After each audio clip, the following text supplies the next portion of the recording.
नमस्कार दोस्तों, स्वागत है आप सभी का आपके अपने चैनल पर। ठहराया दक्ष ने प्रिय को ऋषि को ऋत्विज बनाया। भगवान विष्णु यज्ञ के अधिवष्टा थे। वहाँ महर्षि दधीचि पधारे।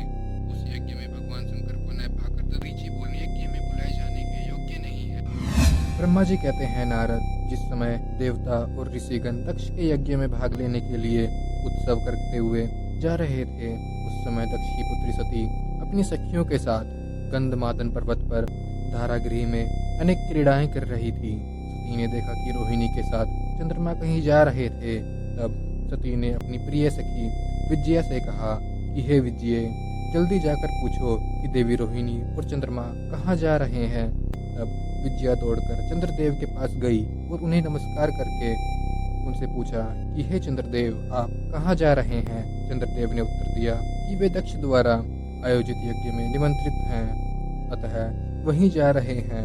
यज्ञोत्सव के बारे में सुनकर देवी विजया तुरंत देवी सती के पास आई और सारी बातों से सती को अवगत करवाया।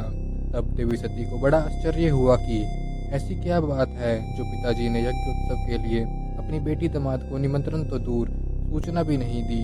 बहुत सोचने पर भी उनकी समझ में कुछ नहीं आ सका। असमंजस की स्थिति में वे अपने पति महादेव जी के पास गईं और उनसे कहने लगीं। सती बोली, हे महादेव जी, मुझे ज्ञात हुआ कि मेरे पिताजी दक्ष जी ने एक बहुत बड़े यज्ञोत्सव का आयोजन किया है, जिसमें उन्होंने सभी देव ऋषियों, महर्षियों एवं देवताओं को आमंत्रित किया है। सभी देवता और ऋषिगण वहाँ एकत्रित हो चुके हैं। हे प्रभु, मुझे बताइए कि आप वहाँ क्यों नहीं जा रहे हैं। आप सभी सुहृदयों से मिलने के हमेशा आतुर रहते हैं। आप भक्त वत्सल हैं प्रभु। उस महायज्ञ में सभी आपके भक्त पधारे हैं। आप मेरी प्रार्थना मानकर आज ही मेरे साथ मेरे पिता के उस महान यज्ञ में चलिए। सती ने इस प्रकार भगवान शंकर से यज्ञशाला में चलने की प्रार्थना करने लगी। सती की प्रार्थना सुनकर भगवान महेश्वर बोले, हे देवी, तुम्हारे पिता दक्ष मेरे विशेष द्रोही हो गए हैं। वे मुझसे बैर की भावना रखते हैं, इसी कारण उन्होंने मुझे निमंत्रण नहीं दिया। और जो बिना बुलाए दूसरों के घर जाते हैं, वे मरने से भी अधिक अपमान पाते हैं। हे देवी, उस यज्ञ में सभी अभिमानी, मूढ़ और ज्ञान शून्य देवता और ऋषि ही हैं। उत्तम व्रत का पालन करने वाले और मेरा पूजन करने वाले सभी ऋषि मुनियों और देवताओं ने उस महायज्ञ का त्याग कर दिया है तथा अपने अपने धाम को वापस चले गए हैं। अतः प्रिय, हमारा उस यज्ञ में जाना अनुचित है। वैसे भी बिना बुलाए जाना अपना अपमान कराना है।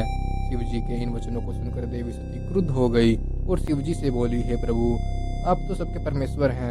आपके उपस्थित होने से यज्ञ सफल हो जाते हैं। आपको मेरे दुष्ट पिता ने आमंत्रित नहीं करके आपका अपमान किया है। भगवान, मैं ऐसा करने का प्रयोजन जानना चाहती हूँ कि मेरे पिता ने आपका अनादर किया है, इसलिए मैं अपने पिता के यज्ञ में जाना चाहती हूँ ताकि इस बात का पता लगा सकूँ।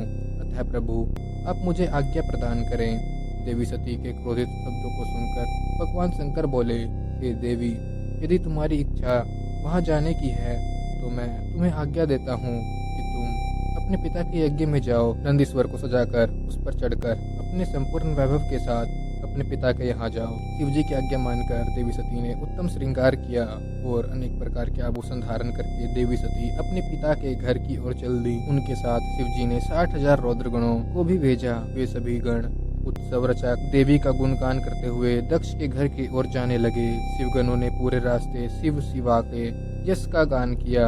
उस यात्रा काल में जगदम्बा बहुत शोभा पा रही थी। उनकी जय जयकार से सारी दिशाएं गूंज रही थी। दक्ष कन्या देवी सती उस स्थान पर गई जहां महान यज्ञोत्सव चल रहा था। देवी सती ने यज्ञ में सभी देवताओं का अलग अलग भाग देखा। जब सती ने अपने पति भगवान शिव का भाग वहां नहीं देखा तो वे क्रुद्ध हो गई।